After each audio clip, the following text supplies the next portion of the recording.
All right, we're back with another story from the Bachi Chronicles.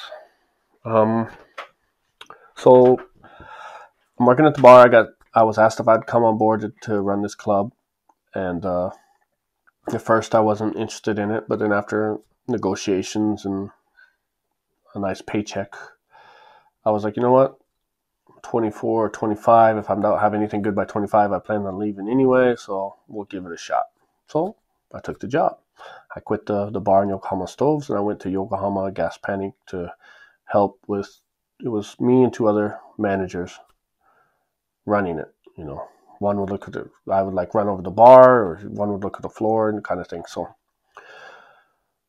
we're doing this club, and it's just a totally different atmosphere. We got 2,000 people in there. It's a mixture of every culture in Japan coming together. You have to security everywhere. The mafia coming in there because they want their cut. They want what they call their trash money, and it's what they take the money they take to keep out the trash. Which actually they're the trash. They purposely put their people in there to cause trouble, and they pay you to keep their people out. So that's what that stands for. But it was interesting. I learned a lot there as well, and I mean it took on a whole new role. I I got to see another side of the Japanese like industry. I mean, restaurants and bars is one side, but clubs is completely different, and especially a big club. We had a huge club, so I'm there with the three of us. The three of us are running it. One of the main guys, he went back to the States for emergency, and then it put me and the other guy, put us in charge, and then the other guy, I guess he had another job offer or something. I don't remember exact details. And so he stepped back, and the owner of the clubs, because it was a chain, it was Gas Panic. They had a bunch of clubs. They asked me if I could do it by myself, if I was okay, and I was like, yeah, of course. I mean, I'm not going to back down now. I was there for maybe 4 or 5 months already, and I was, they were like, well, we'll give you a few months. If you can't do it, then we'll figure something else out. We'll bring somebody in to help you out. If you can do it, then good for you. So I took over the club. Became my club by myself, and I was almost 25. So that was to me, my sign that something. I'm running one of the biggest clubs in Japan, and in Yokohama for sure. So this was my do something big by 25 or not. I'm making good money. I have a club. And, I mean, it's living the dream. I mean, I'm the man.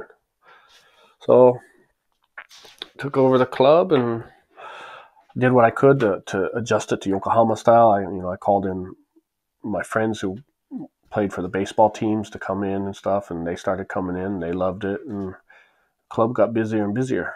But then also so did the mafia and the crooked police, and that stuff we'll go into later. But I mean, there's a lot of stories from the club, a lot of fun stories and not so fun. I mean, staff I tried to hire as many ex-military as I could because they needed jobs and work. English and Japanese. Japanese wasn't a necessity because we had Japanese staff. So English, we had a lot of military coming in. Literally, we had 2,000 to 3,000 people every Thursday. So you needed people that spoke different languages. So anybody who spoke English or Spanish or Japanese, I tried to hire them. And plus, it gave them a job after the military.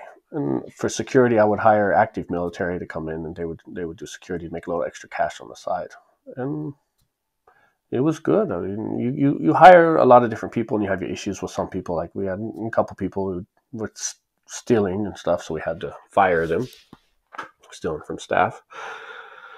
Other people fighting, security that had trouble controlling their temper, so we had to get rid of them. You have guys that just couldn't stop hitting on girls couldn't stop hitting on guys, and I mean, we had 50, 60 staff. You had five, 10 security, 5 to 8 bartenders, 2 registers, and probably about 15 to 20 waiters just walking on the floor. I mean, we had pool tables, we had video arcade games all around it, DJs. We had like 4 or 5 DJs. So I learned a lot. I learned how to time schedules, working with people, how to figure out all the schedule. I mean, it was great. And then over the years, I brought on 3 guys I trusted a lot. One was Ricky. He was like my assistant manager. He was my go-to. And another guy was Sonny. He was like head of security and everything like that. And then there's another guy, Chris. And Chris was like the head of, he helped me with the floor. There was a girl, Catherine. She was controlling the bar. She was a Korean girl. She was amazing. Hardest working person I ever met in my life. And a few other people. I mean, there were some really good people there. I had to fire one of my best friends. I mean, every Monday, twice a month, I would have all the head guys come over to my house and we'd do like a pizza night.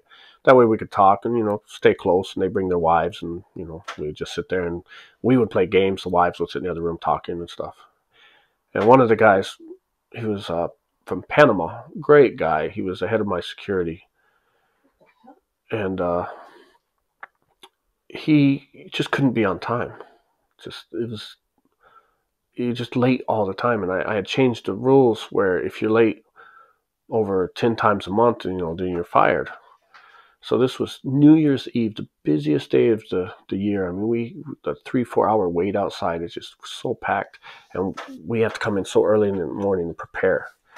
And I needed people that would get there and help set up, to move, chairs and set up the beer coolers and stuff like that. And so he wanted to come in because he needed to make extra money. He was like, I need extra money. Can I come in early and work? And I was like, if you're going to be on time, then yes, you can definitely come in. I have no problem with that. But if you're not going to be on time, or if you're running late or whatever, like you always do, I would prefer to put somebody else in because this is too important of a day. We've got too many things to do. So he's like, no, I'll be on time. So look, you've already been late 9 times this month. If you're late one more time, you're fired. And he's like, yeah, ha, ha, ha, I know. I said, that's no joke. I mean, that's my rule. I can't break it for you, even though you're one of my best friends. I cannot break it. And he was like, no, I'll be okay. I said, look, are you sure you can make it in here by 1 o'clock or something? So he was like, yeah, don't worry about it. I need the money. So, all right, come on in. So next day we get there and we're setting up and we're preparing everything, opening up the cans. I mean, we went through, I want to say like 120 cases of Corona on New Year's Eve, and 90 cases of Zima. And it was just, we had to prepare all this alcohol, all these cooler tanks and stuff. So 1 o'clock, he's not there. I'm like, man. 1:15, still not there. So I call, I tell Ricky, call him, see what's going on. We'll call, no answer. 1:30, still not there. 2 o'clock rolls around, still not there. Now it's almost 2:30, around 3, and we're already done setting up. Now it's time to do a little staff meeting and grab a little light lunch for everybody. I usually went and bought everybody like Kentucky Fried Chicken or something to eat before the day starts, because this is a club. And clubs in Japan start at midnight. Like, that's when they get busy. But on New Year's Eve, of course, a little earlier. But they start at midnight and they close at 5, 6 in the morning. It's not like the States where everything closes at 2. Here, they close. They start late. But on New Year's Eve, they start around 9 or 10, and then it goes to 6, 7 in the morning. So this is 3 o'clock in the afternoon. We still have another 12 hours just with busyness. And then, so getting everybody chicken. And here he comes, just walking in, just a little stride. And I looked over and I looked at my other guys, and I just like, what the hell? And I looked at him and he was like, what's up? Sorry, had issues with the wife. And I just couldn't do it. So he went in the back, and I went back there and I was like, you don't need to clock in. He's like, oh, no, I'm here. I'm sorry about that. And I said, you didn't call, you didn't say anything. Yeah, I was fighting with the wife. She didn't want me to come in early today. She didn't want me to work. I said, so because you come in, you put extra work on everybody else because your wife didn't want you to come in, but yet you're here now. I said, we don't need you now. We needed you 2 hours ago. And he was like, yeah, but, it's okay. I said, it's not okay. This is your 10th time late, and read the sign. So he's, what, you're going to fire me? I said, yep, you're fired. Go home. And, of course, he got mad and walked out, and the staff was just freaking out. They couldn't believe it because he was one of my closest friends. We'd been, he worked for me for years. But, I mean, what can you do? A rule is a rule. You're a boss. I had to stand my ground. I mean, I think there's two kind of managers in the world. There's the ones you fear and the ones you respect. And if you like being the manager or the boss who's feared, that's good. Good, more power to you. But I will tell you this: when you're not in the room, you're not getting 100% out of these guys. They're not doing what they're supposed to be doing. They're not working as hard as they could be working because they fear you. Because you're not in the room, they don't care. You went to your office or you went home or you went to do something, I guarantee somebody's slacking. Somebody's playing Mario Kart in the corner or playing League of Legends on their cell phone or something, Call of Duty. They're not working for you 100% because you're not there. There's no fear in the room, so they're not pretending to work for you hard, and they won't have your back in the end. I prefer to be the manager that you respect. You know, if they respect you and you're not there, they're more worried about offending you or worried about losing that respect, that mutual respect for each other, that they don't want to let you down. So they will give you the 100%. Yeah, not everybody. Of course, people are going to take advantage of the kindness and stuff, whatever.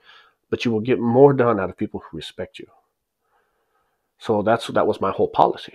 I respected everybody. Everybody, yeah, I had issues with people, and some people didn't like me or whatever, blah, blah, blah. But, you know, I did what I could. I made sure everybody's taken care of. People got sick. People didn't have this. People, they needed time off. I always would listen to them if they needed to change the schedule.